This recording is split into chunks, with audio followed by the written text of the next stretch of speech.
That cost.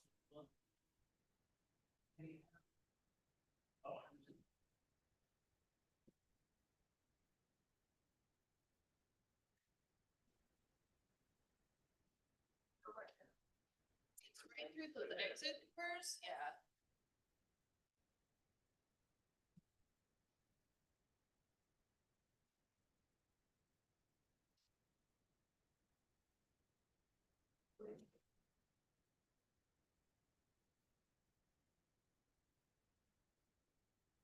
Yeah.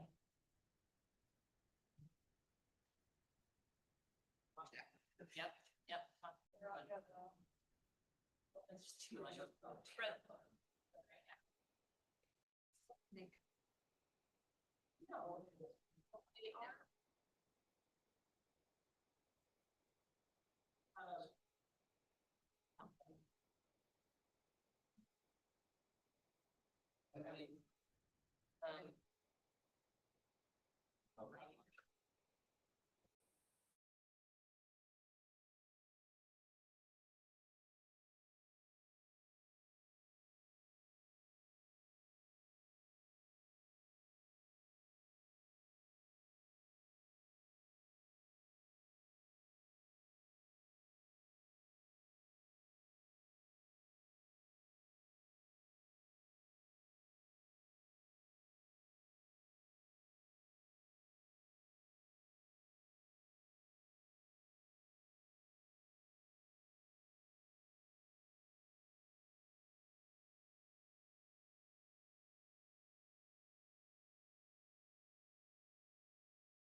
Good morning, everybody. I want to call to order our board meeting today at Friday, June 26, 2026 at 10:04 a.m. Clerk, do we have a quorum? Okay. Let us take a moment to recite the Pledge of Allegiance. Stand if you're able.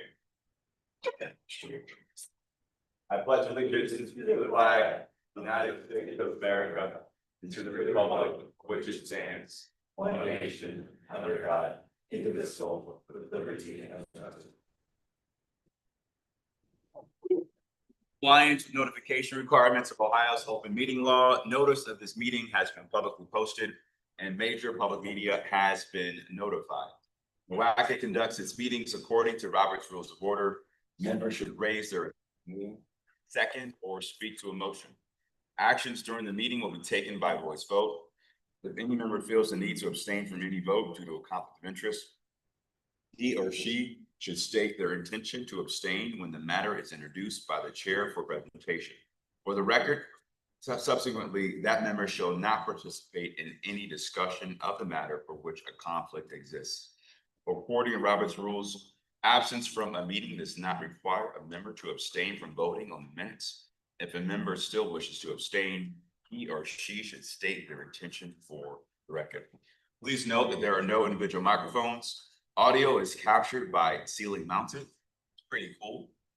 City Council, Ryan Casey, which remain on throughout the meeting. For the benefit of the public in attendance and the meeting recording, please speak clearly and distinctly so all members are captured. Okay, we'll begin the meeting with a welcome from Commissioner Aaron Harrison from Medina County. Commissioner. Thank you, Mayor Bibb. Is this where you want people presenting from? Sure, yes. I'll stand here, I'll start the trend, I guess. So, good morning. Thank you, everybody, for being here. I'd like to welcome everyone to the Lorraine Medina Rural Electric Cooperative in Spencer, Ohio. I bet this is the first trip for a lot of you to Spencer. So, welcome. After the drive-in today, you can probably appreciate why I like to refer to this portion of Medina County as the Western Reserve's Western Reserve. So, here we all are. In considering Medina County allegations to bring the board, LMRE seemed like a fitting choice for a number of reasons, a few that I'll highlight. Its existence here in this space is born out of regional collaboration, problem solving, having been established as a nonprofit public utility in 1936 to provide electricity to rural consumers. And thank you to my colleague and fellow Commissioner Steve Hamley for some of the historic statistics. So he's here today too. It's a cooperative, which is a unique organizational structure for business entities in Ohio, but one that's been contributing to enhancements in the quality of life for rural Americans for over a century, which is particularly relevant as we approach America's 250th birthday. It's a provider of reliable electricity or reliable energy, which is quickly becoming the most consistent objective. Businesses looking to expand and relocate in any particular geographic area. So it's yet another way that their work is critical to our region's economic future. It has made significant investment in our region, as you can see by the beautiful space that we're in today, and the incredible facility that they've welcomed us to. So I'd like to thank the leadership of LMRE. We're going to hear from Ed here in a minute for being willing to host us. I'd also like to thank the NOACA staff for all their work in collaborating, coordinating this visit, getting us set up with the infrastructure we need to host the meeting. I appreciate you all making the trip here today. And on behalf of myself and my fellow commissioners, I'd like to welcome you all to the beautiful Medina County and hope you'll all take some time on your way back home, wherever that is, to take in some of our sites and opportunities, both here at Spencer, downtown Medina, all the other areas that you might pass through on your way back home. Even if you're from Lorraine County, where's Jeff? Make sure you go that way instead of going this way. So. Thank you all for being here. And with that, I'll turn it over to the president of LMRE, Jeff, for his.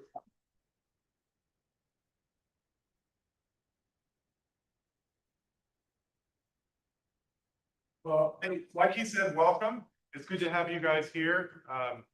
Can't say I was that familiar with the group prior to this, so I always like meeting new people, and so I really appreciate you coming.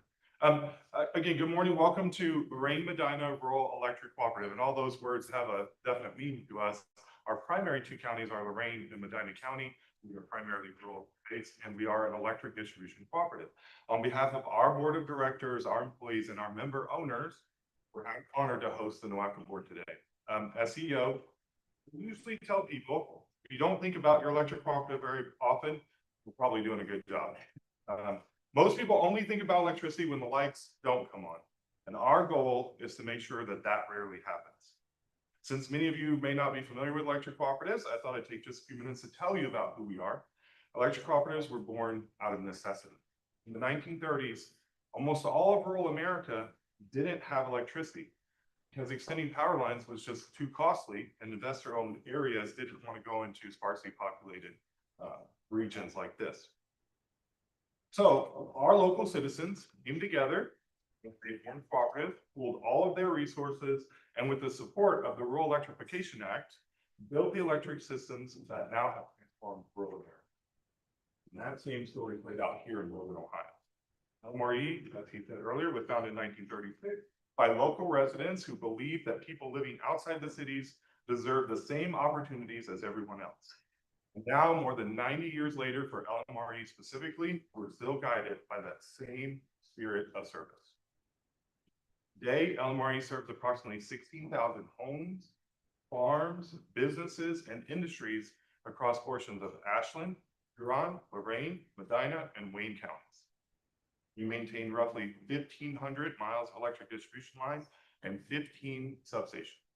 And our employees work every day to ensure the light remains on for members who actually own this cooperative. That's not what makes us different. It's not where we serve, it's who we serve. Every person who receives electric service from LMRE is also one of our owners. They elect our board of directors from amongst themselves. Simply receiving electric service from LMRE gives you the ability to run for the board of directors.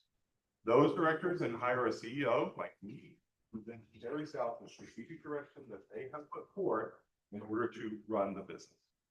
Over the course of my personal career in the cooperative world, one of the things I've come to appreciate most about the co-ops is the way we measure success is a little different from other businesses. You see, our success is not measured by profits. It's measured by service. It's providing exceptional service to the people who own the cooperative, and every decision we make starts with one question: how does this better serve our members?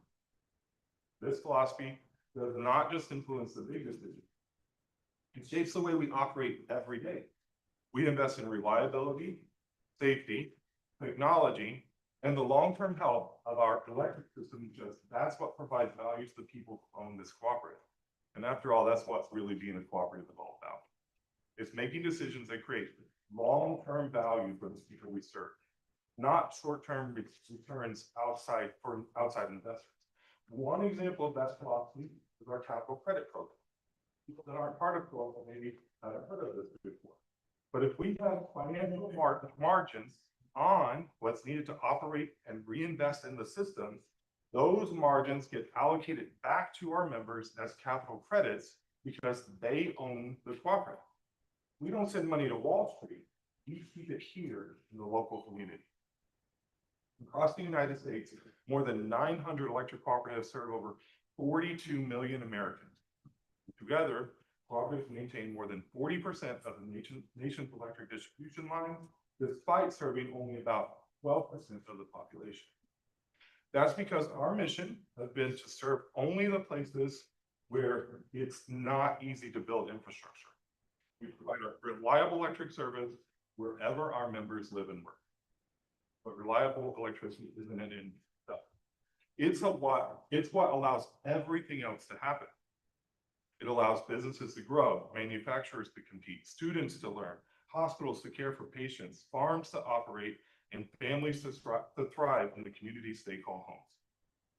I can't claim any great familiarity with your organization. Perhaps that'll change in the future, but still, as I look at what NOACA does, it struck me that our organizations actually have a great deal in common.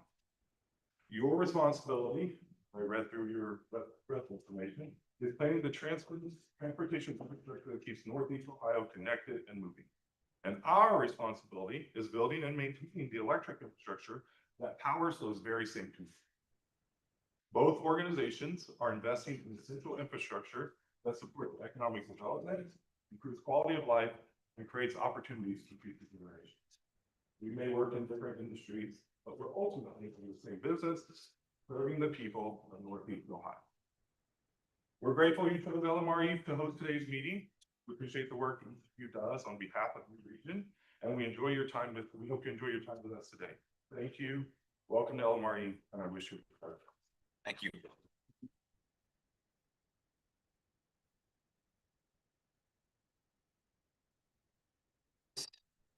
We'll start with the External Affairs Committee. From External Affairs. Finance and Audit. Governance. Planning and Programming. Policy. Seeing no updates, summaries can be found in the packet. Okay, moving on to public comment. Begin our public comment process. Has anyone signed in to speak today? Okay, we have 4 individuals slated for public comment. Just as a reminder, you have 3 minutes precisely, 3 minutes precisely to speak for public comment, and we'll start with Frank Chesney. Frank.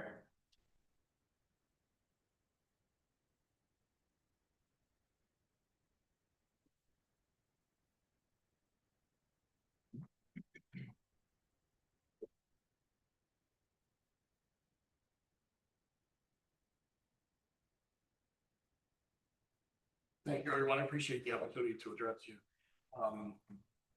As a conservative and as an American, I have great feelings with regard to a group like this, NOAC on regional control. As you undoubtedly saw on the drive, Medina County is very different from Cuyahoga. I grew up in Cuyahoga County, I owned 2 businesses there. Used to be Medina 22 years ago and owned a business here too. Medina, yeah. I'm so sorry to interrupt you. It is very difficult to hear him. Apologies. Yeah. It's okay, no Is problem. there a microphone? So I'm aware. I'll speak up. I apologize. Okay. Right. I just want to hear what you have to say. Right. What I was saying is, I have a great deal of feelings with regards to organizations like NOACA and regional control over anything in our country. But I'm gonna limit my remarks today. I grew up in Cuyahoga County. I own 2 businesses in Cuyahoga County. I moved to Medina 22 years ago, owned a business here. As you undoubtedly saw from your drive in, how beautiful Medina is. But it's very rural compared to Cuyahoga. One county in this collaborative cannot have, if the collaborative is going to exist, then one county cannot have absolute control over it. And that's what this is. I'm speaking on behalf of House Bill 445, which will at least make the other counties' voices equal. You know, there's a reason in Congress we have a Senate and a US House. And it's to make sure that everyone gets a voice. For the Senate, by population in the House. This board is not set up like that. This board is set up so one county has total control and can impose its will on everyone else. I don't think that's right. Thank you. Thank you. Next, we have Ken McIntyre. Ken McIntyre. Yeah, I'm not going to address. Okay, thank you, sir. Next, we have John Kalis. John, floor is yours. Again, 3 minutes each.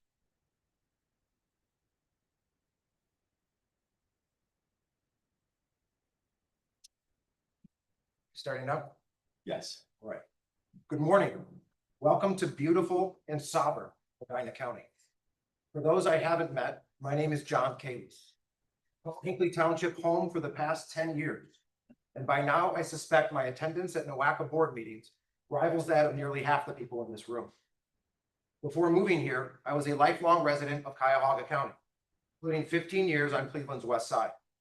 That experience gave me a broad perspective on Northeast Ohio and the forces shaping our region. I explicitly chose to live in a township because I believe townships represent the purest and most accountable form of local government. Today, I serve on my Township Zoning Commission, work closely with our trustees and Medina County commissioners. Those who know me know I've devoted years to understanding regional planning and transportation policy. They also know that I possess a unique ability to see through the smoke. Like most residents, I knew little about NOACA until 2020. That's when I realized that despite living in Medina County, Cuyahoga County's supermajority on the NOACA board exerted tremendous influence over the decisions affecting my community. Since then, I've watched influential organizations push to weaken local zoning authority. The region's largest newspaper champion regional taxation and consolidated government. Philanthropic organizations fund climate initiatives that shape land use and transportation policy. And Cuyahoga County concentrate investment in downtown assets to draw people and economic activity back to the urban core. Individually, these efforts may seem unrelated. Together, they all point in the same direction. I have come to believe that NOACA has become the regional authority through which media, government, philanthropy, and major institutions are advancing a common vision. One that steadily transfers planning and transportation decisions from locally elected officials to regional bodies. To me, it resembles a Trojan horse of regional governance. Its emphasis on expanding public transit and advancing policies better suited to urban centers puts rural communities on a path towards sacrificing the very qualities that make them unique. Our farms, open spaces, and rural character are increasingly viewed as regional assets to offset the consequences of overdevelopment elsewhere, whether through utility-scale solar, mega site development, or conservation initiatives that serve regional priorities. The choice we're being offered is simple: embrace the regional vision or risk being left behind. The introduction of House Bill 445 by District 17 Representative Mike Davila, along with the persistent efforts of our Medina County commissioners to preserve our county's voice, demonstrates that I am far from alone in these concerns. I am here to remind you that Medina County will continue to defend local self-determination, local control, and the individuality of our communities over centralized regional governance. Thank you. Thank you, John. Our last speaker will be Brandon Gibson. Brandon?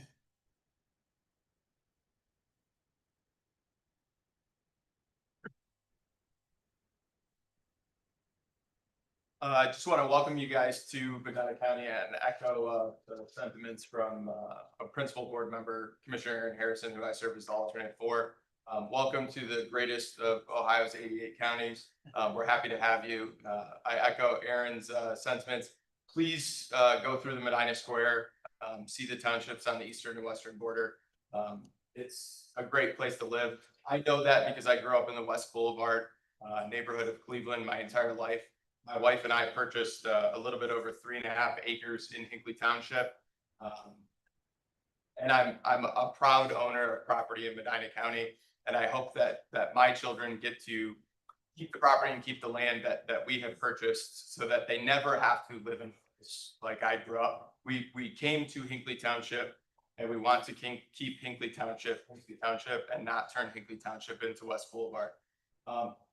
While I have the time, because I can't speak on the board today because our principal member is here, I just want to re-up my questions on brownfield documents, and I think we're going to be, the board is going to be voting on the money that's left over, what portion of the budget that is, and a new request for the NOACA staff. I know a lot has changed in compliance documents and planning documents after the executive orders of President Trump. I'd request to see a red line version of how those policies changed. I think it's important that the board sees that and the public sees exactly what changed after the president's executive orders to make sure this organization's policies are compliant with those executive orders. Thank you. Thank you. Thank you. Okay, now we'll move to the presidents and the executive directors. Grace? Good morning, and I'm very happy to be here in Medina County. I'm going to try and get through this very quickly. Lots of headlines since the last time we met in March. Those are all in your packet, but the primary subjects have been House Bill 445, our ozone area redesignation, and the Brook Park Stadium traffic. Relative to activities, lots of groundbreakings. Pleased to say that I have attended 5 of them, and we also had 3 very special and robustly attended NOACA events. So just wanting to make sure that the board knows that we are part of the region and inside Cuyahoga County and outside of Cuyahoga County. Oops.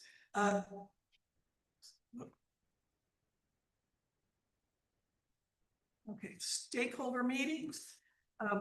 Myself and the NOACA team have attended lots of meetings, again, all throughout the region, including Geauga County Township Association meeting, Cuyahoga Greenway Partners, ORIC Executive Directors, etc. We have attended, primarily myself and my senior team have attended some conferences. The Co-Motion Conference, which is the nation's leading conference relative to transportation, innovation, and technology.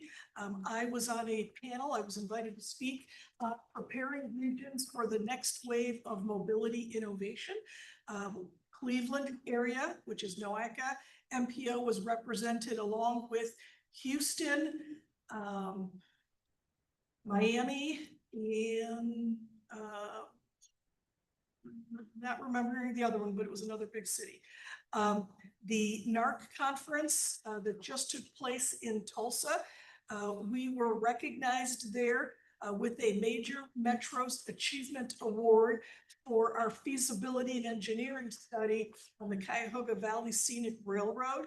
This is a very big award. There are only 2 of them given across the country for the major metros. So very pleased to have received that and received the recognition. Particularly, I wanted to recognize Tom Chema, who passed away shortly after we completed the study. He was our project manager for this, presented to the board in January of 2025 and then passed away in March. So I did dedicate the award to him at the event. And then we had a presentation, Game Day to Everyday, Regional Transportation Planning for Major Sports Infrastructure. And we presented along with Miami and Los Angeles. Quarterly campaigns, we are continuing our initiative to connect people with NOACA. So Distracted Driving Awareness Month, Ohio Commute, Air Quality, and overall branding and recognition of NOACA. Legislative and funding issues, House Bill 445. I sent out an email to the board on this matter probably a month ago almost now, so I won't go into a lot of detail, but just recognizing that this bill had 2 changes since we last met.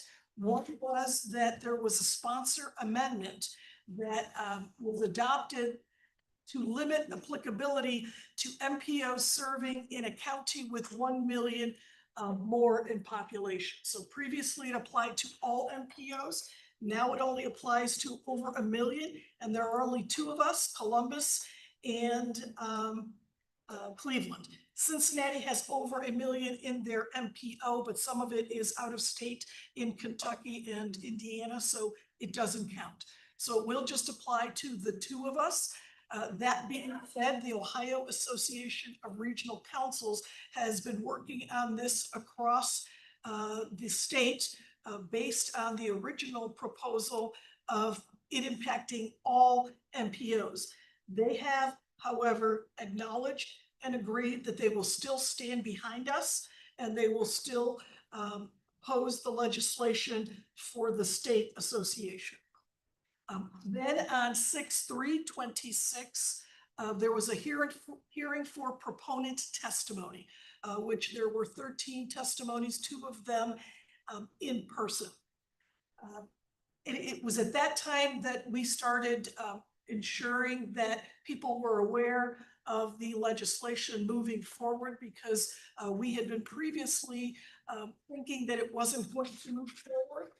At this point, we were expecting opponent testimony. That did not happen, so that was not scheduled. We anticipate that later in the fall.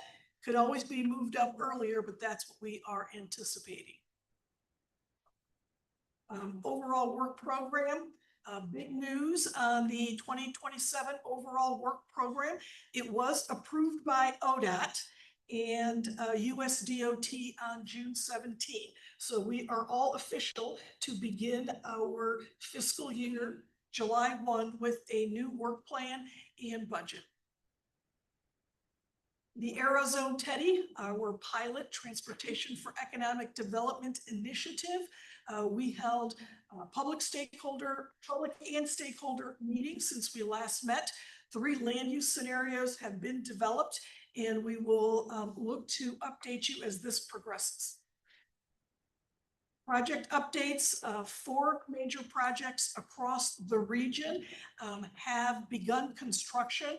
This is about $15 million of NOACA funding in these projects, and we have them in multiple counties, Cuyahoga. We also have Cleveland, Lorain, and Medina. One announcement, the Ehrenfeld Award recognizes leaders who have made outstanding regional contributions in the field of transportation, environmental, or economic development. We'll accept nominations through the end of August, and this award is then given at our annual meeting in October. And actually, that means there's really one more slide as part of that announcement. The Geography of Opportunity is the annual meeting, October 16th, and our board president has graciously extended the city's public auditorium for our meeting. So that will be our first time at that event. So that will be very interesting and exciting. I've been to many events there. It's a very great, good place, cool place. That is all of my executive director's comments. I will, however, just state one more thing on 445, and particularly recognizing the comments that have been made here. I just want to say that we are hearing you, and there are opportunities for NOACA to think outside the box, and the governance committee is doing a terrific job looking at existing code and the existing opportunities or the levers that exist to address some of the issues. So just wanted to make that note. Thank you. Great. Thank you, Chris. Okay, moving on to our consent agenda. The following items have been recommended for approval by the appropriate standing committee and subsequently recommended for placement on a consent agenda by the executive committee. Any thoughts or questions on items A through I? Seeing none, these items will be approved by a single motion and vote. Any member may request removal of an item from the consent agenda without debate and without stating a reason. The removed item will then be considered separately during the meeting. Would any member like to remove an item for individual discussion and action? If no items are removed, can I have a motion to approve all the items on the consent agenda? So moved. Is there a second? Second. All in favor? Aye. You opposed? Motion is approved.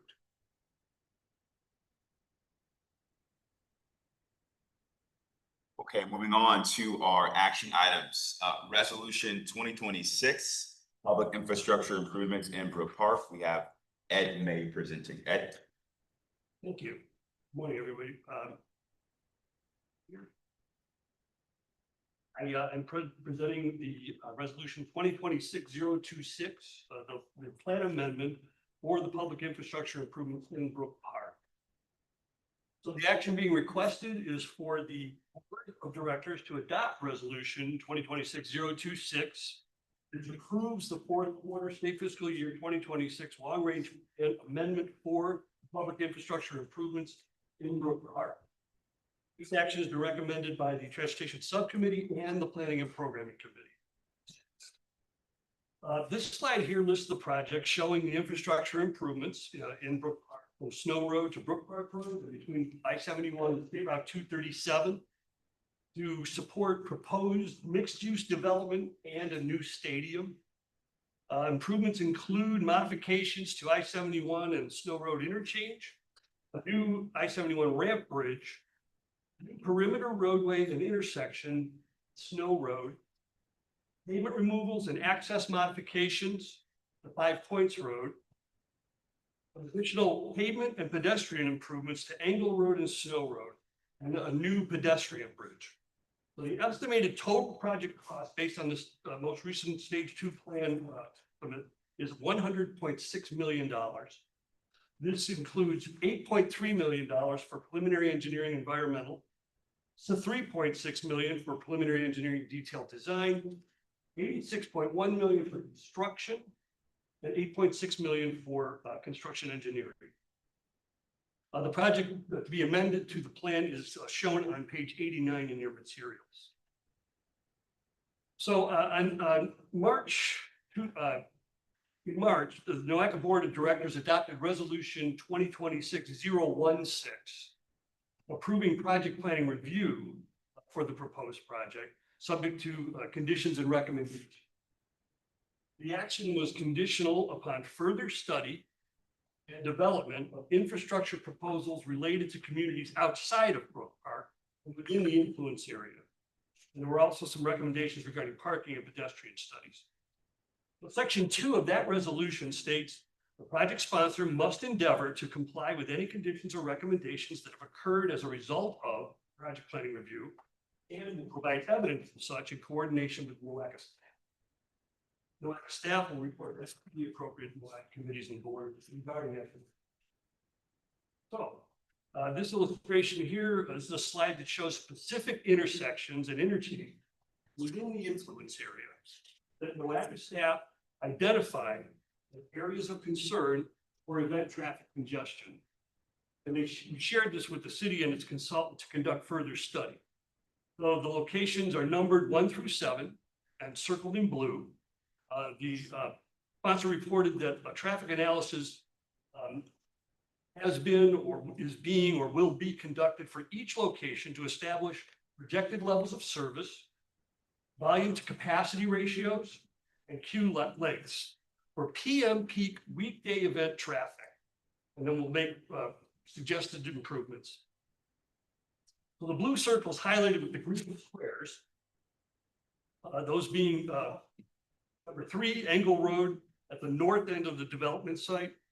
Number 5, Snow Road, from the connector road to the I-71 northbound ramps.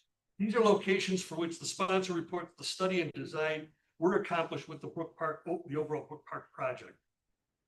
Number 7 is Bagley Road between the I-71 north ramps, north and south ramps. The sponsor recently completed a study for that. The other 4 locations are currently in progress. Those being number 1, I-480 at West 150th Street. Number 2, I-480 at West 130th Street. Number 4, State Route 237 at Snow Road. And number 6, State Route 237 at Sheldon. Again, these are in progress now. So these will be analyzed and possible recommendations or suggestions or treatments or countermeasures, whatever may come about, will be or maybe have been simulated and incorporated into the NOACA travel forecasting model at the macro and micro levels. So again, the city consultant provided scope and schedules for the phase 2 traffic study to address event congestion at the locations that we identified that may experience delays, to offer potential roadway mitigation. The consultant also reported that they also provided initial concepts of proposed possible improvements to each stakeholder city that may be affected by these improvements, namely Berea, Brook Park, Cleveland, Middleburg Heights, and Parma. So again, this is all in progress at various stages of development. So in accordance with the federal transportation conformity regulations, the planning process determined that this project is a regionally significant project and requires a conformity determination. So at this point, NOACA has conducted the required interagency consultation with the planning partners. They have performed the required quantitative analysis demonstrating that emissions from vehicles traveling on the proposed improvements will not cause new air quality violations or will not worsen existing violations or will not delay timely attainment of the national ambient air quality standards in any non-attainment or maintenance area. So NOACA will submit all this documentation, including the signed resolution, to ODOT to forward to USDOT for final review. Again, the cost of the proposed project being amended to the plan is $106.6 million. Funding is committed into non-NOACA funding sources for the project, provided by FHWA and administered through ODOT. Pending board approval, the amendment will be incorporated into the NOACA laws. Now, the project must have committed resources for implementation in order to be added to the 4-year fiscally constrained test. So with that, I'd like to request the board of directors to adopt resolution 2026-026, which approves fourth quarter state fiscal year 2026 long-range plan amendment for public infrastructure improvements in Brook Park. Thank you, Wade. Can I have a motion to approve? So moved. Is there a second? Is there a second? Second. Second is still. Any discussion? Question. Is there any committed funds to the project? We'll need the track funding as well. All other sources right now are non-federal sources.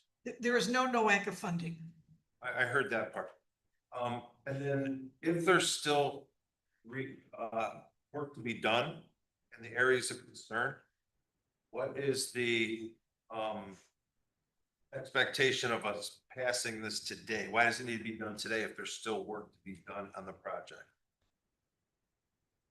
Well, the proposed infrastructure improvements associated with the development and the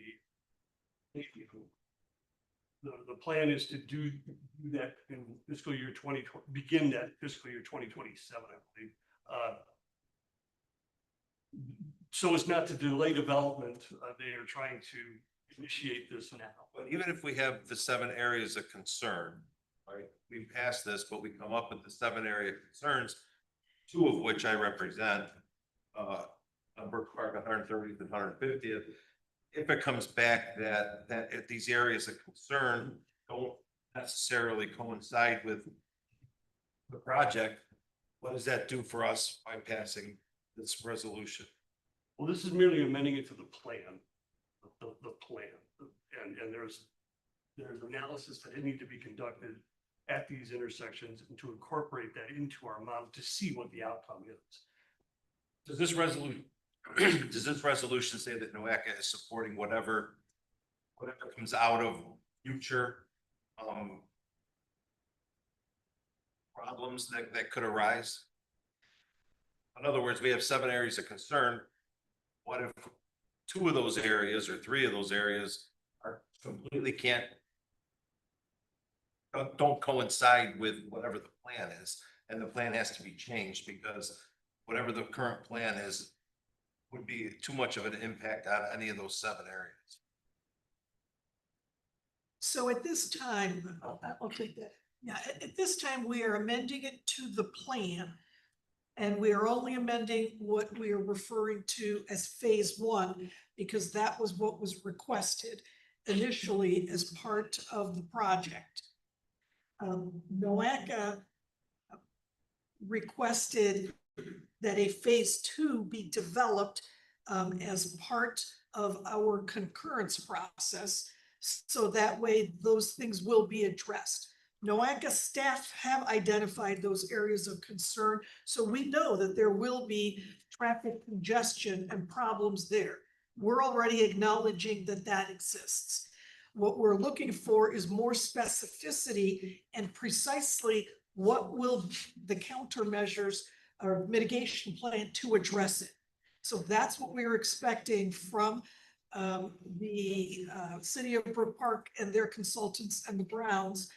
That is expected to be provided to us by September. And in September is when the TIP approval will be done by the board, which is to actually put the funding into our plan. So we would expect that if there is a solid plan, which we anticipate there will be, by September on those other types of improvements, that they would be developed into that phase 2 and begun, a process will begin to finalize them also in the NOACA documents, and then to get them funded, and not necessarily funded by NOACA, just like phase 1 was funded by NOACA, but that's the sort of the program. Does NOACA have any intentions of providing any funding for this at all? Either phase 1, I know no phase 1, but in phase 2? We do not have them currently in our plans, so we will be bringing the tip for approval by the board in September. None of these would be included in that plan.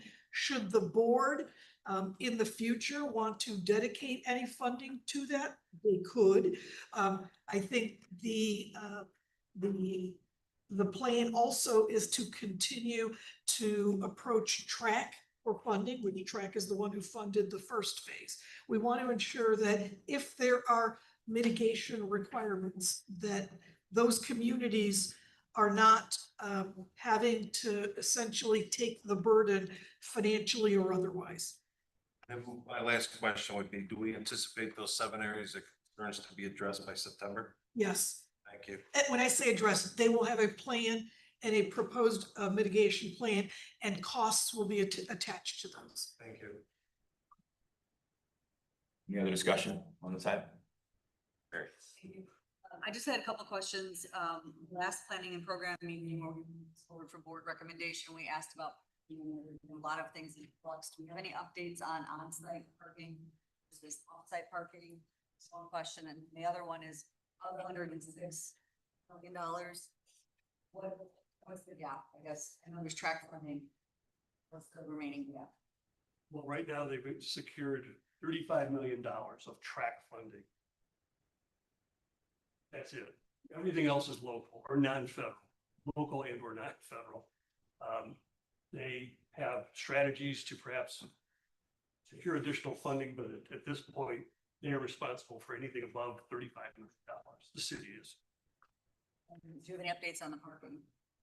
I think the city provided some updates regarding the number of spaces estimated needed overall on-site or off-site. I believe that was 15,000. I don't know precisely what that number is, but That was 20. okay. And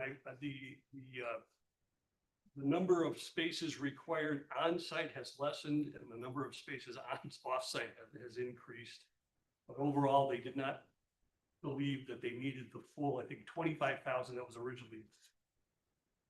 And Ms. Serby, the reason that is the case, and we have had NOACA staff model the numbers of parking spaces, because clearly that matters to us as we are assessing traffic in and out of the footprint.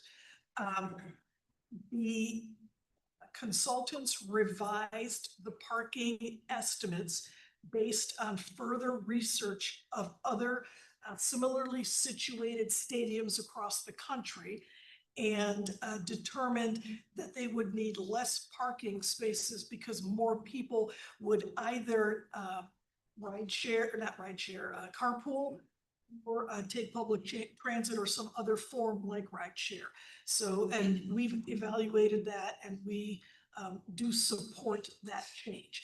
And I believe rough numbers are about half of the parking spots are on-site and about half of them are off-site. And overall, the impact to congestion is slightly better because now there are more dispersed places for people to park. The big concern now is ensuring that pedestrians will be safe, because if you're parking further away, you still need to walk to the stadium. So we are working on that. Mr. President, the conversation about parking, thank you for raising the issue. I didn't realize NOACA's had a part in modeling some of that. Just a little, I don't want to be, well, our friends from RTA, I don't know if they're here, but not an attack, but I think modeling based on other stadiums may be a mistake compared to modeling based on what the actual utilization rates of public transit are right now, which from my perspective are pretty low. So are we taking a rosy view of that? Because I think the primary source of transportation to this new location is going to be by automobile. Certainly there'll be ride sharing and those sorts of things, but I just don't want to have assumptions that are based on an unrealistic output. And then you've got traffic and other congestion that we weren't anticipating. So to clarify, when I say NOACA modeling regarding parking, we were not part of any analysis that was done to determine what the parking spaces should be. That was the private developer in the city of Brook Park. We were responsible for then modeling traffic again based on the new parking assumptions. So this is a region that relies on personal automobiles. And seeing some of the things from the World Cup in the New York metro area where they have a much more robust public transportation system and some of the surge pricing and the problems they've had with service. I just want to make sure that to the extent NOACA has a say in that, we're keeping our eyes on kind of the realities on the ground rather than an overly zealous estimate on people changing behaviors as far as public transportation is concerned.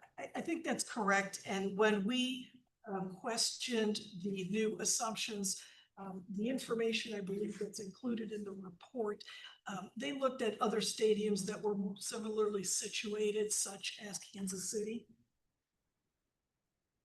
Thank you. Any other discussion on this item? Ahmed? Yes, sir. Just in regards to the area concerns of those secondary areas that are going to be further.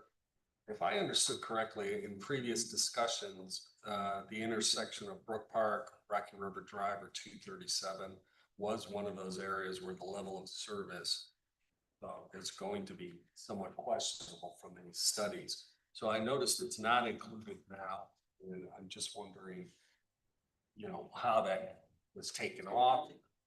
Is it going to be included at a later time? So I don't know if anyone can answer that. Yeah, I'm not sure I understand the question. I'll ask my technical folks, either Dr. Ali Makarachi or. Oh, Level of service that area concern, specifically Brook Park Road, 237, or the Rocky River Drive, that basically entry point into the airport. That intersection in previous discussion was an area of concern, and it doesn't seem like it's included now. It doesn't, it shows it on Snow Road in 237, but the Brook Park 237, I think, is a concern. So. It wasn't concerning the development that's Right. When we were in previous discussions, it had risen to that level. So I'm just wondering, somehow it's come on. I'm hearing the discussion about the parking. Now they have switched the parking from the stadium side to the outside. Traffic. And it reduces the traffic on 37. Used to be 12,000 parking as members last time they mentioned. 12,000 parking on the stadium side. The council, the city council, they said not more than 10,000. So based on our discussion with the Seattle and their consultant, we moved from 9,000 west of the I-70 on the stadium side and east of the I-71 scattered around the east. So therefore, the two things that you saw when I was simulating on a 237 had some congestion. Now you move to the east and the less congested. I would suggest that, I know it's not necessarily part of this legislation right now, but I think it's something that should be revisited potentially back in when this, I think we're going to be backing beyond this and look at transportation. I think that specific intersection needs to be considered. We are remodeling everything based on the assumptions and information we received from the city and this track crossing, all this is a new, we model everything on a macro level, but as discussion in September, we will present all this details, which is updated information. We'll take another look at that and certainly in September explain if it has come off the list, why. Great, thank you. Chris. Okay, anyone else on this item? All right, let's move forward with the vote. All in favor? Aye. Any opposed? Opposed. Okay, motion is approved. Sure. Yes. Abstained for Mayor Marchek. Thank you. Okay, resolution 2026-027, support for the Basics Act. You have Bev and Bartzlaff presenting. Bev?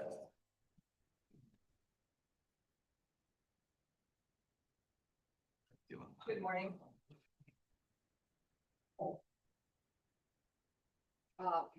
Morning, we're requesting that the board adopt the following resolution.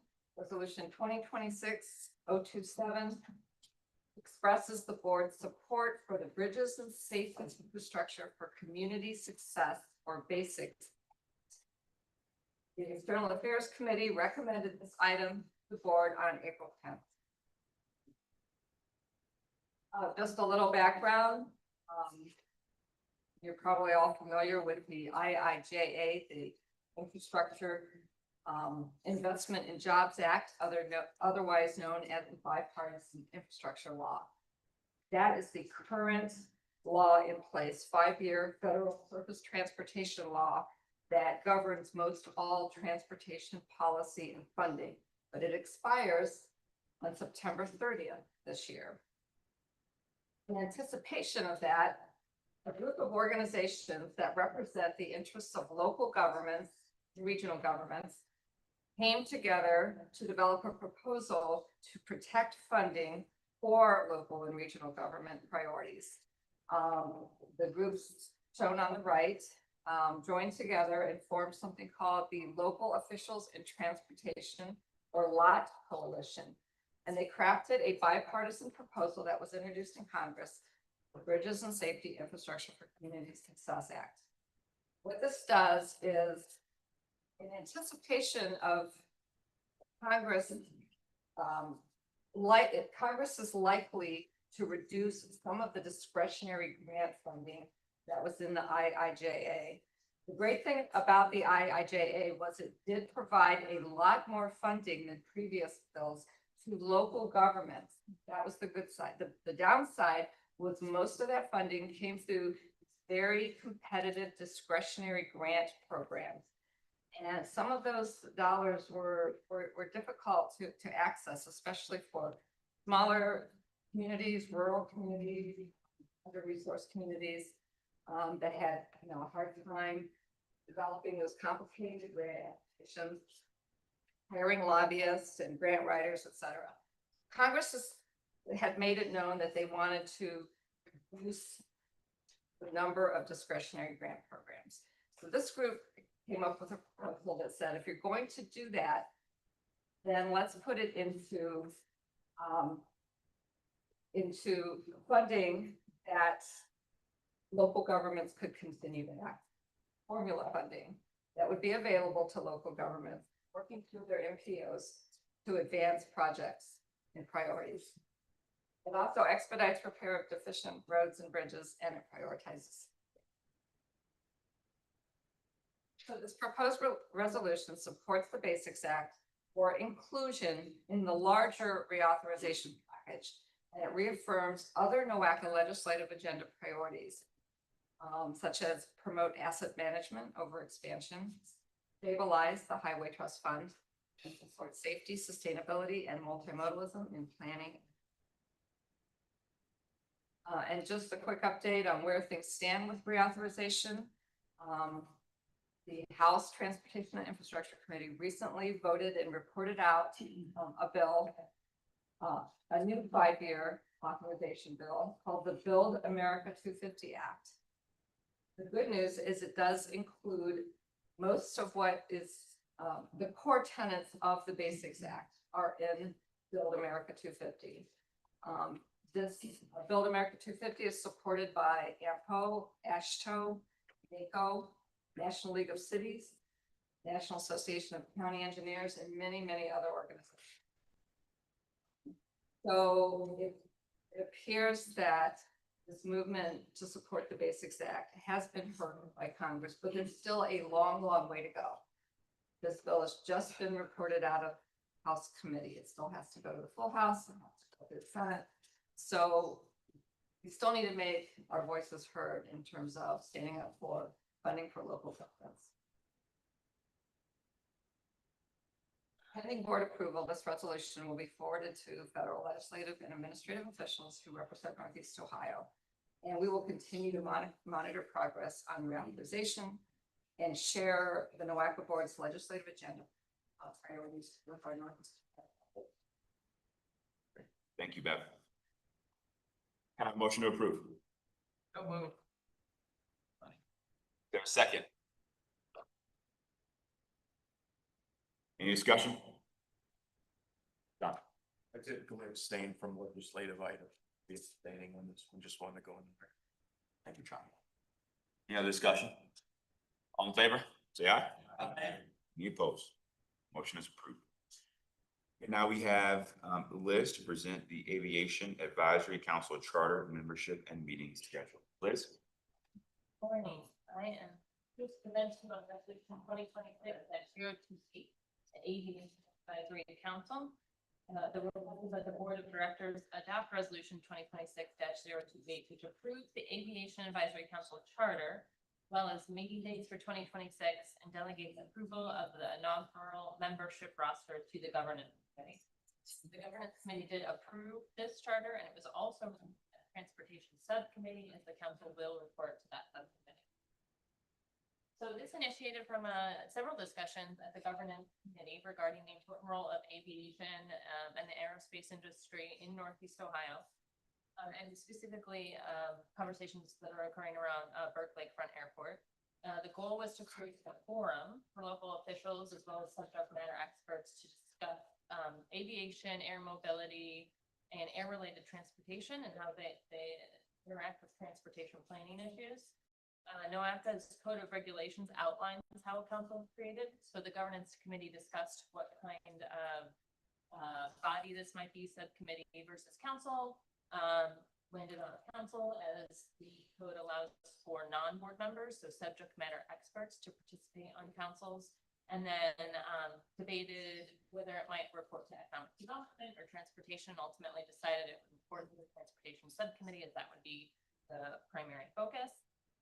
NOACA's code also requires that any new council subcommittee or committee have a charter that outlines its purpose and goals, so that was included in your packet. And that's what we're bringing to you today for approval. So I'm going to quickly go through the primary components of the charter. First is the purpose, so the why for this advisory council. It would serve as a technical and advisory body, guide NOACA's role in supporting the region's aviation system. Right now, NOACA doesn't have anything specifically required regarding aviation. It is mentioned briefly in our long-range plan. But there's some specific regulations regarding aviation for NOACA, but given its importance, the Governance Committee thought it would be important to start those conversations. It would provide a forum for coordination among airports, aviation facilities, public agencies, and aviation stakeholders, and ensure that aviation infrastructure and services are effectively integrated into the region's multimodal transportation system and planning framework. These are the goals and activities. So if the purpose is the why, the goals are the higher level strategic aims of the advisory councils, and activities are the more specific day-to-day actions the council would take. I won't read through all these, they are in your packet.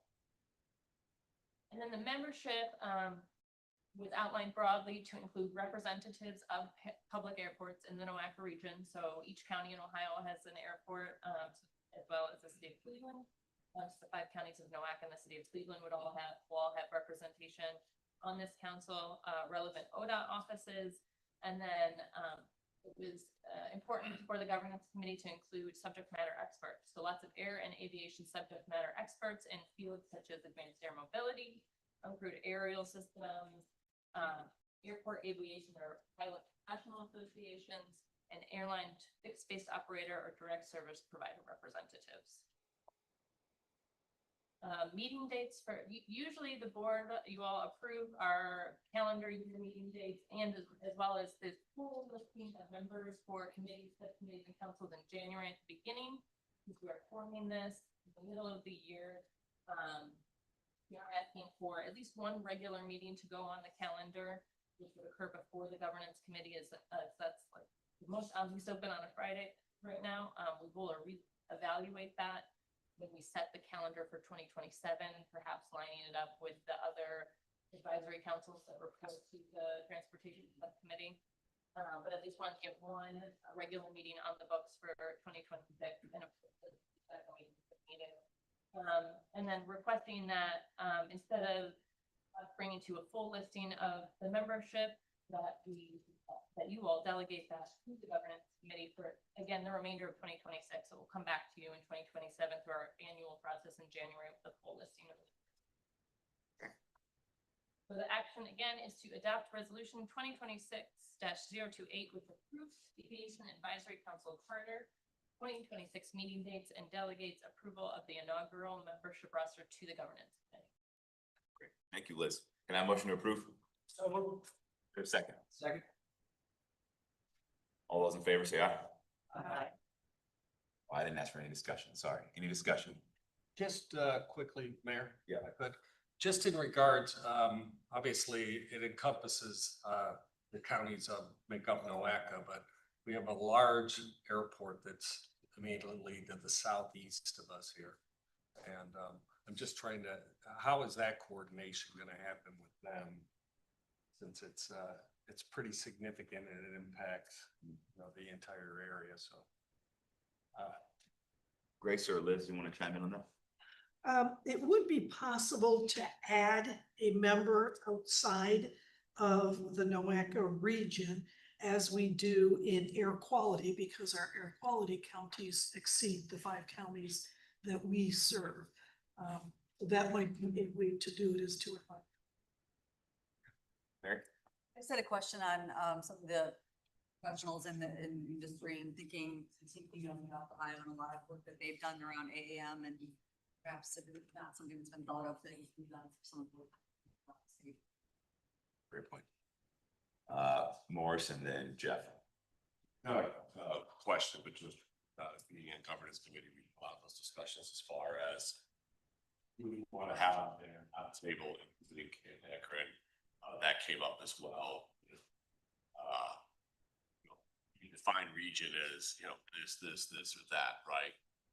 And I think that we kind of settled on one, now focusing on the 5 counties.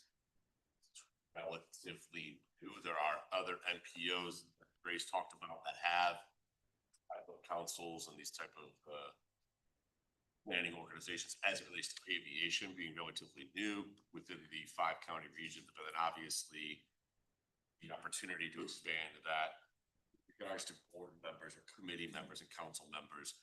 I think we kind of left a little bit of for the chair, a little bit of flexibility, did we not, to be able to add where appropriate. We obviously didn't want 50 on committee because then you have to have quorum, et cetera, et cetera. We talked about membership from the counties, making sure that we were trying to represent that. But we probably had 2 or 3 meetings on this discussing.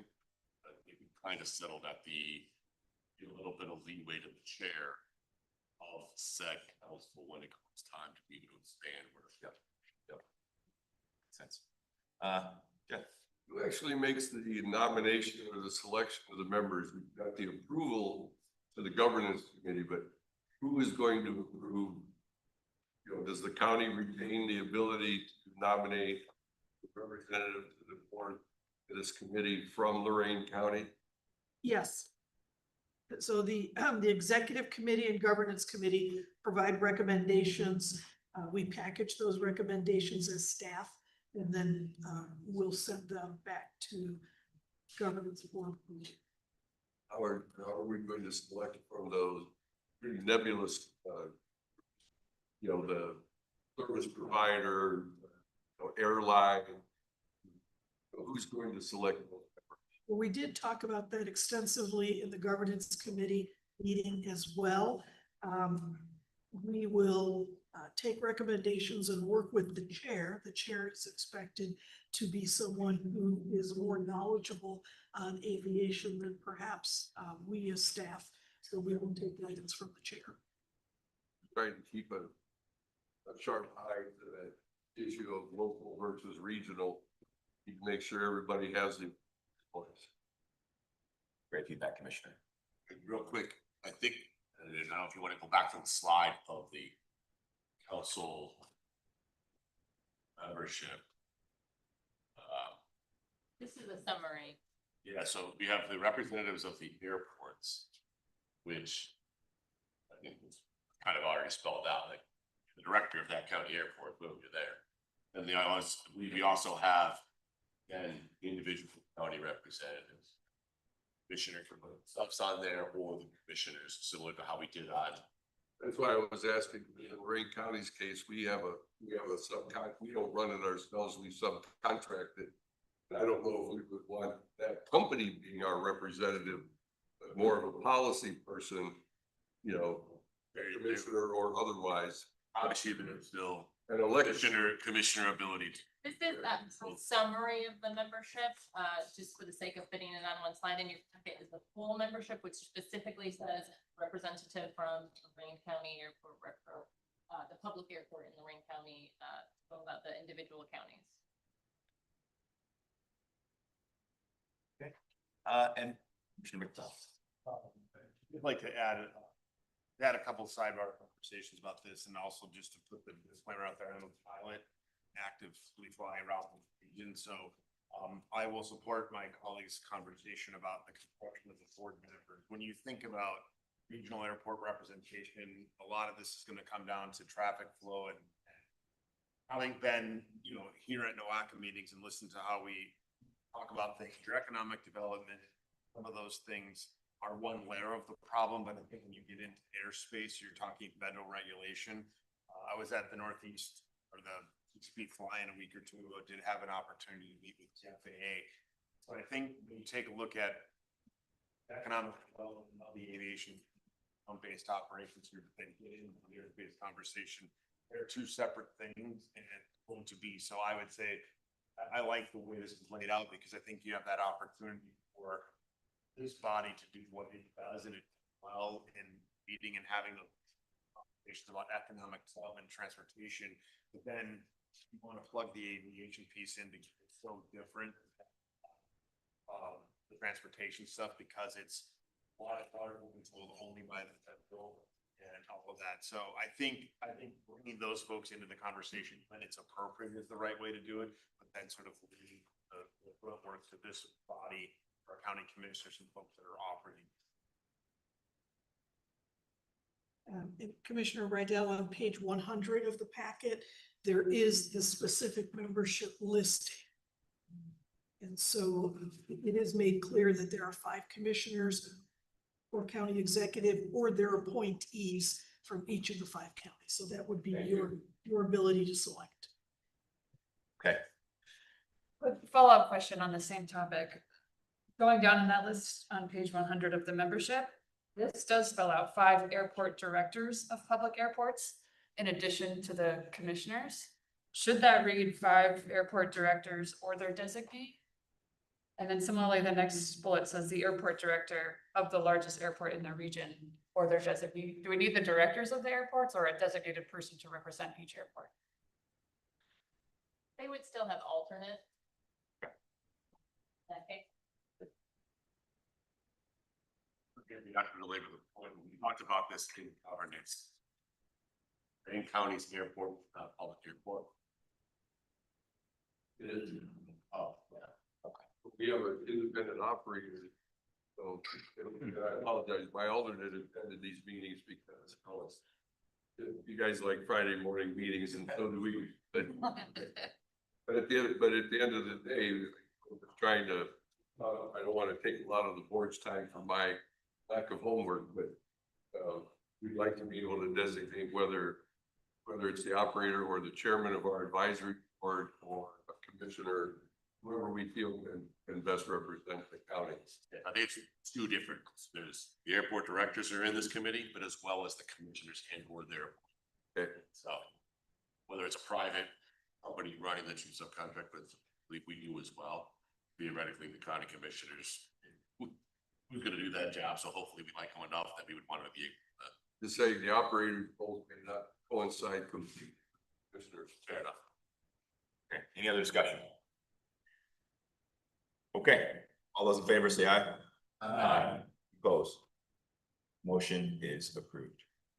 Moving on to resolution 2026-029, related to the 2026 membership rebate. Grace. Yes, so membership dues are paid annually. The amount was last set in 2018. There are a number of different considerations made when determining the dues. In 2018, when we adopted an increase, and it was a small increase in terms of the ending balance, there was a $50,000 annual increase to bring that balance up. And as you can see by the chart, it really went up, but not by the $50,000. That wouldn't make that much of an impact. We have been very aggressive in being able to both save money by being efficient and effective, as well as generating additional earned income through cash management. So we've earned over $1 million of interest income based on some funding that we have had. So to that end, we have looked at the requirements for the fund balance. We currently have $3.4 million on hand. The recommended reserve amount is $2.9 million, and that would cover the 3 months of operations, 2 months of payroll, cash for the CFI grant. So that's something we're going to need to have to pay up front and then be reimbursed by the federal government. And then also for some capital work that we have for the building, since we own our building, like a new roof. So we do believe that we have $500,000 available, and the recommendation is to return that to the board members, to the members of NOACA. So we would like to send a rebate out for 2026 dues prior to sending out the invoices for 2027. We all love a good rebate. Let's move forward with, before we have discussion, is there a motion to approve? So moved. Is there a second? Second. And I'm sorry, one more thing. I'm sorry, my apologies, Grace. No, that's okay. Just to be clear, the $469,170 is 50% of the annual due. So the rebate is 50%. Okay, any discussion? Pamela? Thank you. Grace, will these be just deducted from the next invoice, or you're actually going to cut checks and send them out? Would you just reduce by that amount? Yeah, the discussion at the executive committee landed on that we would actually send rebates. And then as not to confuse 2027 dues with a rebate that we're providing from the reserves. You'll mark on there where these reserves came from so we can account for them appropriately. Good question. Yeah, we will figure it out, and we will certainly consult with some of you before the mechanics are advanced. Okay, any other discussion? Inside. All right, seeing no other discussion, all those in favor say aye. Aye. Opposed? The motion is approved. Okay, I'm going to do a quick audible here and move to executive session. Is there a motion for the executive committee to adjourn to executive session for the board, my apologies, for the board to move to executive session to consider the appointment, employment, dismissal, discipline, promotion, demotion, or compensation of a public employee or official? Am I messing up? Okay, what's up? Entertain a motion to amend the agenda to take up Okay. the action item. Is there a motion to amend the agenda to entertain my item around executive session? Is there a second? Sure. Check, yep. Second, Mary. Is there discussion? Discussion? Yes. All those in favor? Do a roll, do a roll. Yeah, do a roll. Okay, Mayor Alai, Yes. Commissioner Beveridge, Aye. Mayor Marnacek. Mayor Bibb, Yes. Councilman Bishop, Yes. Mayor Boats, Yes. Jason Boyd, Yes. Mayor Bradley, Yes. Commissioner Brackey. Aye. Mayor Costelli, Yes. Mary Serby. Yes. Andy Conrad, Yes. Trustee Cunningham, Yes. Michael Dever, Yes. Mayor Holzheimer Gales. Yes. Commissioner Harrison, Yes. Andy Hawk, Yes. Matt Hiscock, Yes. Councilman Casey, Yes. Commissioner McIntosh, Aye. Mayor Morgan, Yes. Matt Moss, Yes. John Fakiri, Yes. Commissioner Riddell, Yes. India Bursong Terry, Yes. Mayor Thomas, Yes. Jeff Engelbrecht, Yes. Don Colbert, Yes. Bob Clyber, Yes. Scott Wengler, Yes. Kate Nielsen, Yes. Nick Goris, Yes. Thomas Patrick, Yes. Angela Byington, Yes. Joseph Nanny, Yes. Bonnie T. Win, Yes. Kenneth Bernard, Yes. Annie Pease. Yeah. Did I forget anyone? Anyone? Okay, vote is unanimous. We'll now move to executive session. Will all members of the, Morris, sorry. Change the agenda. Now we have to make a motion to move an executive session. Yes, but I think what we'll do, since we did the roll call, why don't we take that as a combined motion to amend the agenda and enter into executive session? Because I. Great idea. Yeah, just Members to not- keep it efficient, okay. All members of the public, please be removed while we go into executive session. Members of the board, take a quick bathroom break if you need to, but let's reconvene in less than 5 minutes. Thank you.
We'll move to presentation and our discussion items. Yeah, he told me I didn't need to do that. Okay. Oh, So that's we right. don't- Sorry, forgot. I almost forgot that. Don't need a motion to exit. We can make the motion. All right, right now. All right, is there a motion to exit executive session? No, we had.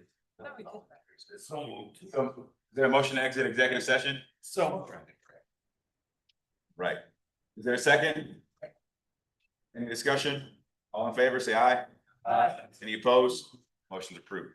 Okay. Go to resolution 2026 now. All right.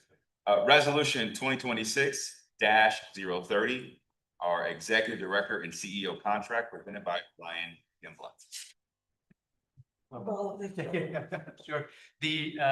Happy to present it. The motion before you is to adopt a contract to employ Grace Galucci as executive director and CEO for an additional year through calendar year 2027.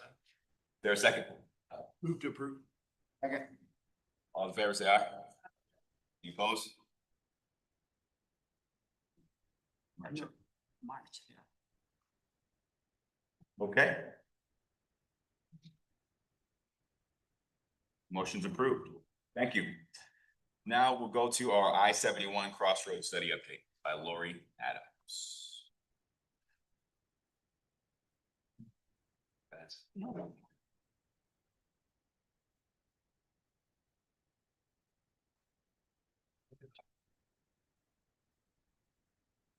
Good morning. For your voice.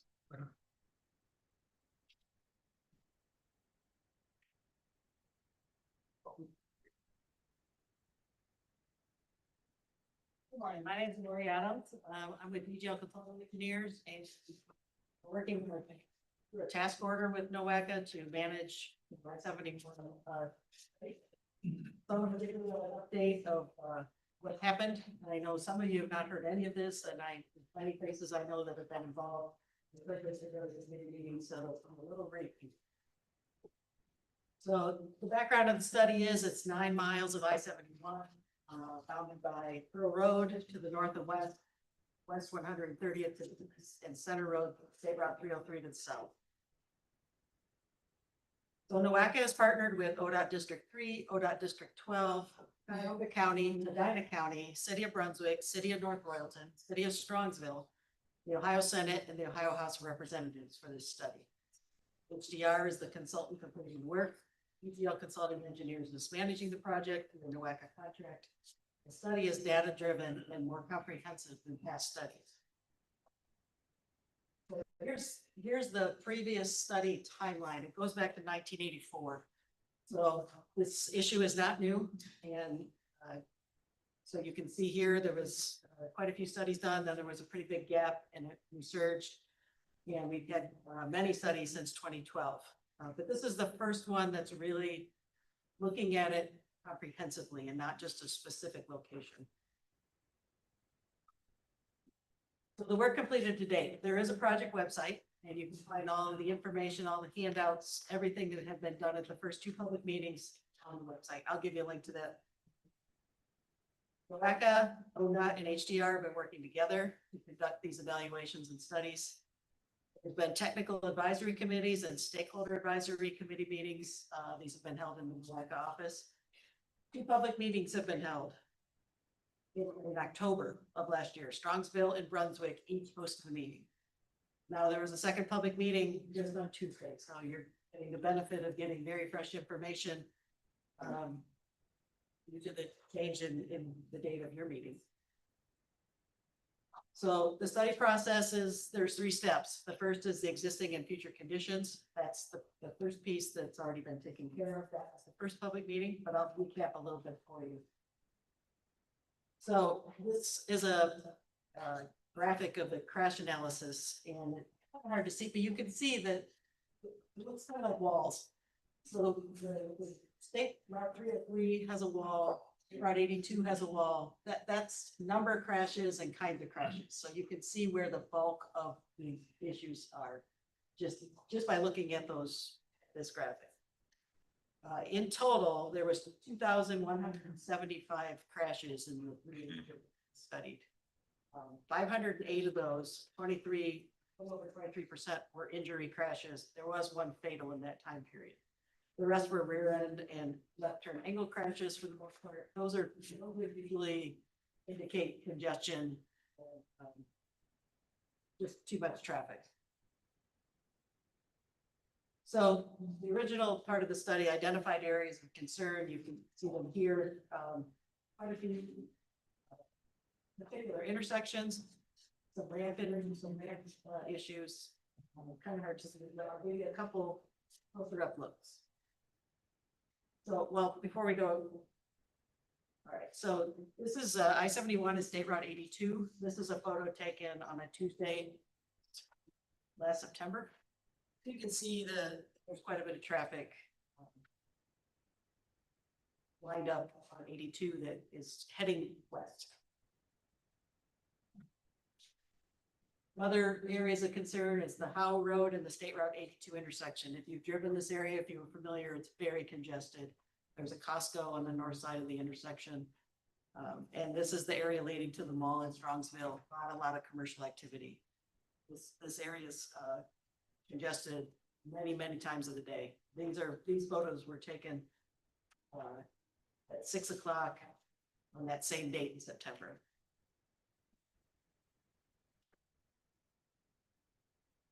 The Howe Road corridor, there's a lane drop there. You can see that the traffic's backed up going southbound because of that lane drop.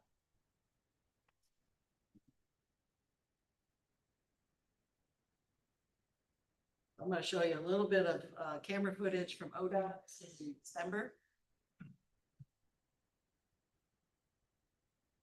The upper left is the 82, the southbound I-71 ramp to westbound 82. You can see that fills up quite a bit. And then just the 82 traffic in general was very heavy. 71 is heavy at that time period. This is at 4 o'clock in the afternoon. One of the things we heard at the first public meeting is that the people that lived there thought that the more congested traffic happened a little sooner than 5 o'clock.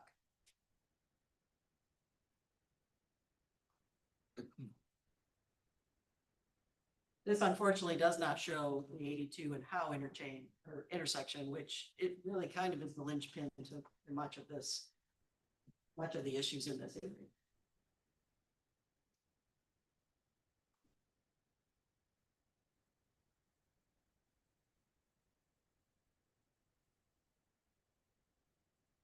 See the gist of how that works.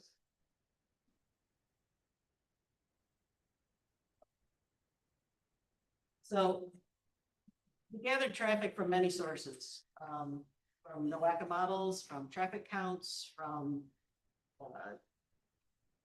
different other sources, streetlight data, anything that we could find that would help us look at traffic and to look at the intersections. So when you look at how intersections are scored, most times you would think that, okay, we want to be an A.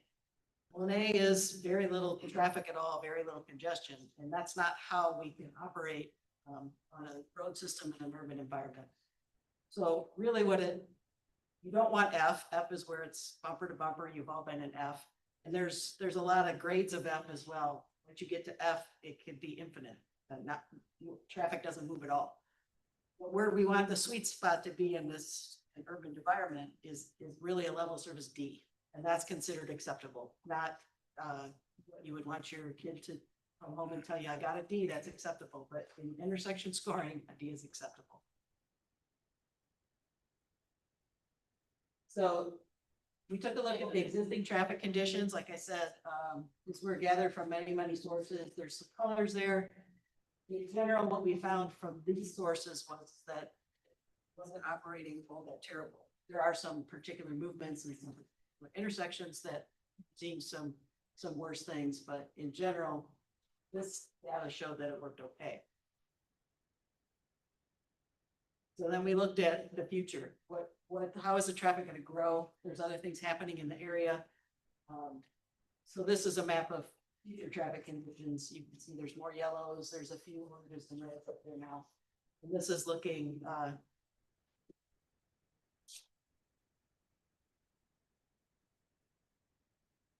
what we found was the most congested area, which is not surprising, is the State Route 82 interchange. 10% of the vehicle miles traveled or traffic volumes in this area, 35% of the traffic delay is in this area.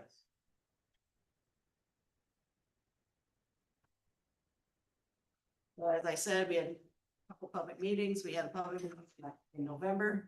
I might have said October earlier, but it's November. November 19th, we had it at the Strongsville Rec Center. There were 315 people in the meeting. The very next night, we held the same meeting in Brunswick, same information, same people. 170 came to the Brunswick meeting. There were a lot of people that overlapped, came to both meetings. There was extensive media coverage for these particular meetings. So what we heard from the people in November, it was the primary area of congestion, delays, but there's also congestion prevalent throughout the study area. Congestion on how decreases south of Drake. Property impacts are a very big concern to the residents. They would like to minimize that. Concern about development west of the study area where more residential and commercial developments are planned. Data should reflect actual travel conditions, and they appreciated the broader regional approach and consideration of all possible solutions.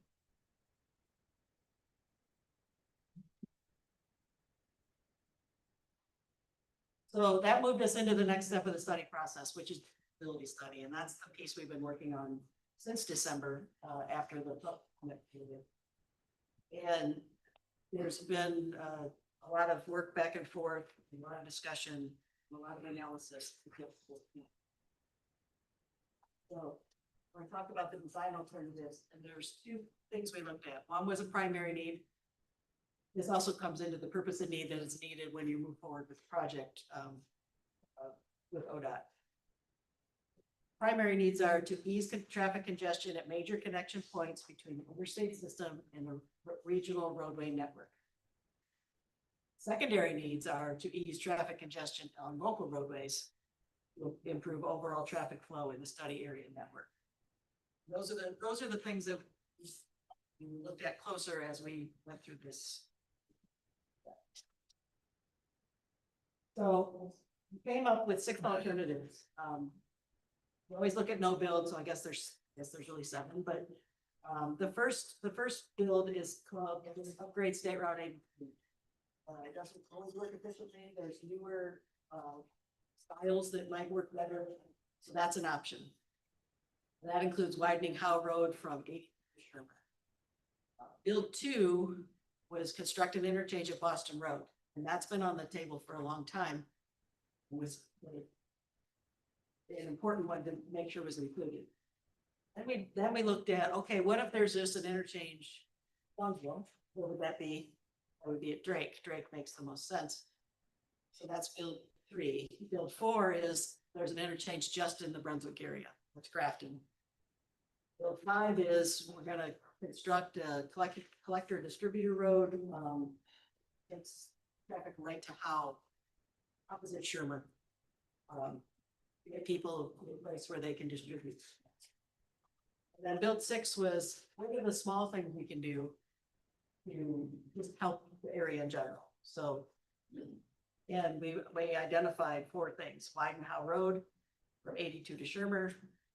On State Route 303, we wanted to extend the westbound off-ramp lane to North Grafton Road, and the 130th, we did at turn lanes, Drake Road and Hunt Road, and the signal. So here's a representation of what upgrade to State Route 82 interchange might be. The type of interchange that works best is a diverging diamond interchange. And I know in this area, they're maybe not as prevalent yet, but they operate very well. There's some in Columbus, there's a bunch in Northwest Ohio, there's some down in the Cincinnati area.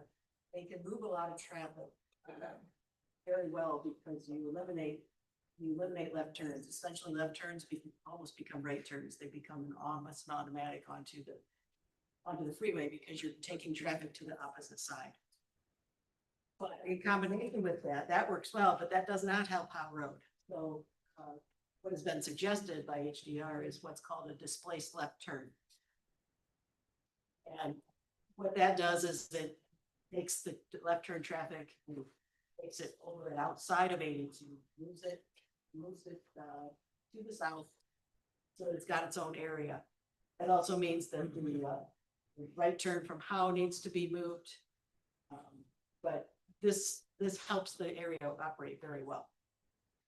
Lauren, can you jump to the slide where all 6 are presented at the same time rather than having to go through them all? Absolutely. I think that would be more valuable. Sure.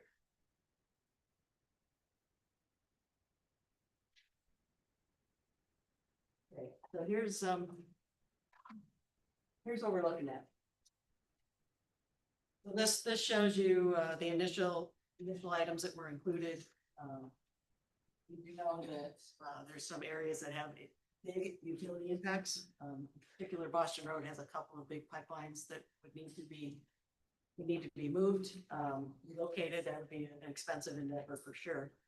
Some of the other potential projects don't have as big of utility impacts. As you can see,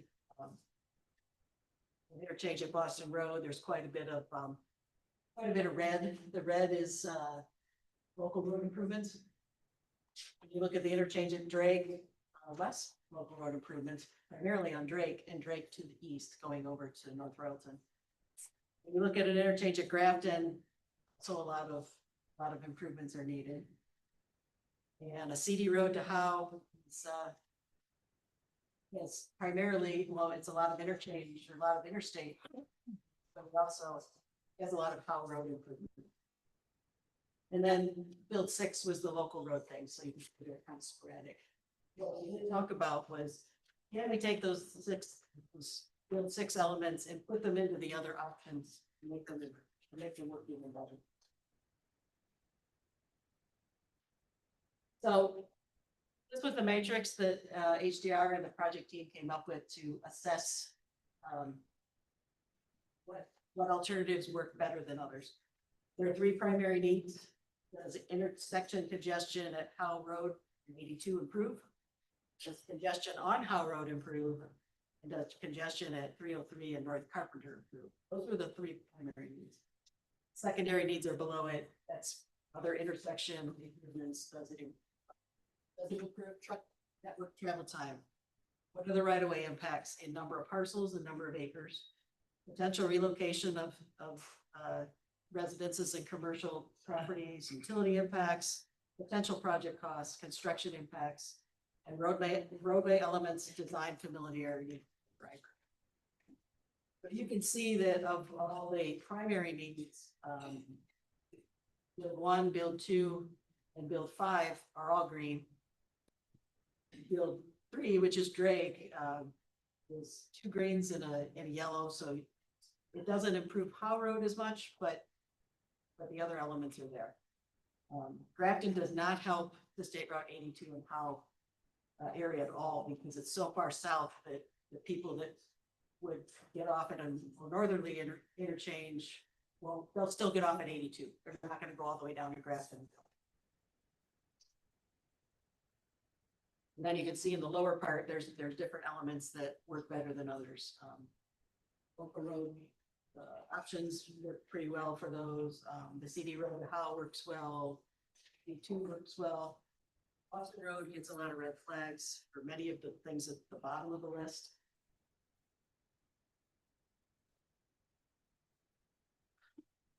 So evaluation results are that we took a look at those things and decided that Build 4, which is the interchange at Grafton Road, should not move forward. Doesn't solve really any of the major problems, which is in the 82 and Howe area. That was taken off. We also decided that Build 6 is not standalone. It's not a so we'll incorporate those into the other builds. So Build 6 is now off the table. Build 2 is it's not the worst option, but it's also not the best option. And we found that build 1 and build 3 and build 5 showed the most potential. So I'll talk about these, kind of talked about them a little bit, but these do not, build 6 and build 4 do not address the primary needs. Build 6 does have elements that can improve other build alternatives. Build 2, which is the Boston Road interchange, addresses the project needs, but it has 5 potential relocations. That's the highest of all the alternatives. It has 2 major utility conflicts, highest among the alternatives. It would require the most improvements to local roads, and it would require the most right-of-way acquisition, cost the most in terms of right-of-way acquisition. So therefore, it was removed from consideration. When we look at the green ones, 1, 3, and 5, these are recommended to be moved forward, more detailed analysis. They all have good performance outcomes with some drawbacks. Build 1 will have the most construction impact. It has some elements that would be unfamiliar to drivers. Build 3 has good overall performance, but has potential for trucks to divert to Drake Road. Project team is recommending that this would prohibit trucks, but that would be up to the city of Strongsville. Build 5 has good overall performance, but has a lot of potential right-of-way impact. As I said, there was a public meeting on Tuesday, and there were 125 people came. We were hoping to have a little more, but the people that came gave good feedback. So what we heard, someone asked, will budget drive the alternative selection? And the answer is budget's part of it, but it's not the leading thing towards the selection. There were environmental concerns for any of the alternatives. Someone noted that all options appear to have some sort of Howe Road improvement. Another one noted that the widening of Howe Road could impact 40+ homes. The question was asked is, how does the new Brown Stadium impact this project? Developments outside the study area included in the traffic models, and the answer is yes. Those were added in by NOACA. And the question came up, will roundabouts be considered? So that's some of the solution. And the answer is yes, they're on the table, but nothing is set in stone. So the next step is to evaluate those 3 alternatives even further. So dig down, get it from a lot footage level. What are the geometrics? What do the typical sections look like? Are we impacting right away? And how do these things meet the future traffic needs? This allows to be this study by December 31st of this year. So here's the project schedule. Here's where we are. The second public meeting was June 23rd. Here we are in the middle of the evaluation and development of recommended alternatives. We have a 30-day window for public comment. So we'll move forward until that is completed. And then we'll get to the next step, which is another public meeting. That will be in October. That's when a supplemental preferred alternative meeting. And we would have the rest of the year. Again, have a 30-day comment window and then finish up the study in December. So here's the website information. It's really easy just from the website. We're asking for any comments from people to go directly to NOACA. I wanted to share that there are some handouts from meeting the other night. So 11x17 that shows the alternatives. If you'd like to take one, there's a time. So feel free to take those videos. But with that, are there any questions? Okay. Thank you, Lori. We appreciate it so much.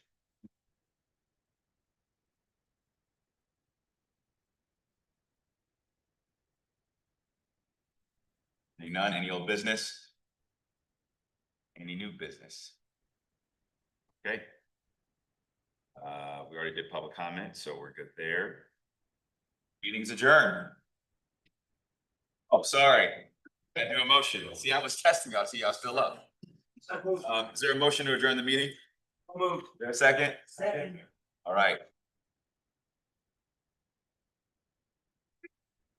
I'll reach out to and,